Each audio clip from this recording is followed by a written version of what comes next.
we're continuing with functions in section 2.4, and today we're going to focus on domain and range. And what I'm going to do is graph different basic parent functions, and then we're going to discuss how we see what their domain and range is. Okay, so the first function we have is y equals x squared, and generally speaking, whenever we're graphing an x squared function, a quadratic function, the x values I'm going to choose for the base function are -2, -1, 0, 1, and 2. That way we have 0, and then we have both positive and negative numbers on either side. So if I plug in -2 for x, -2 squared is a positive 4, -1 squared is a positive 1, 0 squared is 0, 1 squared is 1, and 2 squared is 4. And so then I'm going to graph those points. So I have -2, 4, -1, 1, 0, 0, 1, 1, and 2, 4. And that's my parent quadratic function. I'm not a very good artist. That always creates some unique challenges in and of itself. Okay, then I want to talk about domain and range. What we need to remember is domain are your x values, and those are the values as you look at the x-axis. So this is my x-axis. This is -infinity on the left, and positive infinity on the right. And as I go from left to right, I kind of do like a straight line test. The first thing I hit is an arrow. This arrow is not only going up, it's also going to the left forever. So I hit that arrow. That's the first place that I have a value. So I start at -infinity. And then as I go through this function, keep going, the last thing I have is an arrow going out towards positive infinity. So my domain is negative to positive infinity. My range are my y values. And those are going from -infinity down here on the y-axis up to positive infinity. So the way I talk about this is domain is like reading a book. You're going from left to right. Range is like filling a bathtub. You got to go from bottom to top. And as I go from bottom to top, I don't have any values until I hit 0 on the y-axis. And since it's actually touching the 0 and it's not a circle, I know it's including the 0. And then I have values going all the way up to positive infinity. And that's my range. Now let's try another one. Okay. This is actually kind of a square. It's a, well, not a square. It's not a quadratic because it's not your x squared, but it's a y squared function. Since I'm actually having to put something into y to find x, y is kind of my input. I'm going to do the same values I did last time, but I'm going to do them into the y value because that's the thing that is my input. So -2, -1, 0, 1, and 2. -2 squared is 4, -1 squared is 1, 0, 1 squared is 1, and 2 squared is 4. Okay. Then my domain and range I'm going to have to get after I graph it. So I have over 4 and up 2, over 4 and down 2, over 1 and down 1, 0, 0, over 1 and up 1, and over 4 and up 2. So basically it's just like the quadratic that we did before, but it's over on its side. Now the way I find my domain and range is the same. Remember, your domain are your x values from left to right. So I go from -infinity to positive infinity. And as I go along from negative to positive infinity, I don't have any values until I hit 0 on the x-axis. And since that point is on the 0, it's going to be a bracket because I'm including it. And then I go out to the right, and I have arrows going out to the right, so that's going out through positive infinity. On my range, these are my y values.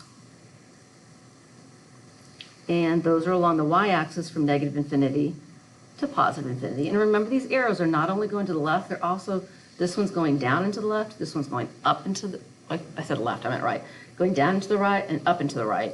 So on my y values, I have a -infinity because that arrow is going down towards negative infinity. And then this last arrow is going up towards positive infinity.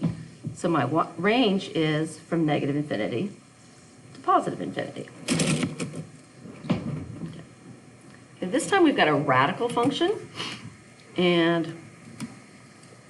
I'm going to do x and y. And what I want you to focus on these is not what numbers I'm picking to put in to graph it. What I really want you focusing on is once it's graphed, what's my domain and range, okay? So for this one, since I'm squaring the x, I'm going to put in my input values for x as -2, -1, 0, 1, and 2. And you've got to plug them in. So if I plug in -2 and square it, that's a +4. 4 minus 4 is 0, and the square root of 0 is 0. If I plug in -1, -1 squared is a +1.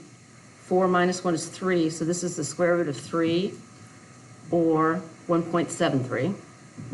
And I'm writing it as a decimal just so I can graph it. I have an idea of where to graph it. If I plug in 0, x squared is 0, so I have the square root of 4, and square root of 4 is 2. If I plug in 1 squared is 1, 4 minus 1 is 3, so I'm back to the square root of 3, which is 1.73. If I plug in 2 squared is 4, 4 minus 4 is 0, square root of 0 is 0. So let's graph our points, and again, the most important part is, once we have the graph, what's my domain and range? I have -2, 0. I have -1 and 1.73, so almost a 2. 0, 2. 1 and 1.73. And 2, 0. So I've got like an inverted parabola here. And really, you want these arrows to go all the way down so that you really get a sense that it's not stopping inside the graph, that's going on beyond the graph. If I'm doing my domain, those are my x values. Those goes from -infinity to +infinity. And as I go along the graph, this is going down and to the left, so it's going out to -infinity. And I have values along this function all the way out to here, and this is going out to the right, so it's going to +infinity. So my domain is from negative to +infinity. For my range, remember, these are your y values, and you go from negative to +infinity, or you fill the bathtub from bottom to top.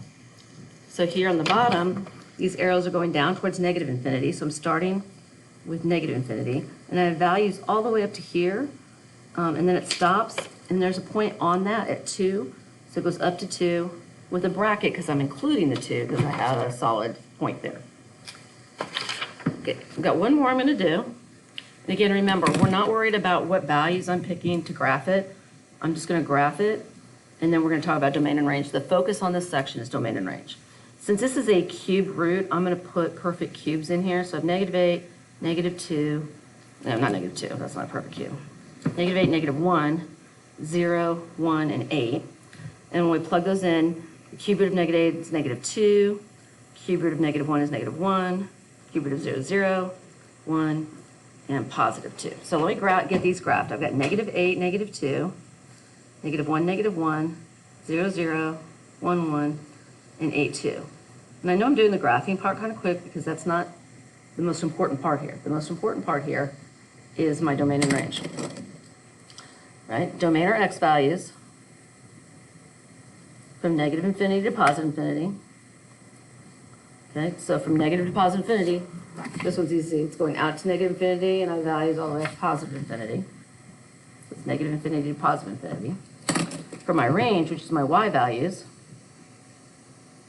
from -infinity to +infinity. So that's bottom to top. Even though this is really flat and it just looks like it's going out to the left and the right, it's also going down on this side and up on this side. So it goes from -infinity down here up to +infinity up there. So this is also -infinity to +infinity. And that's all we have for domain and range of a variety of different functions.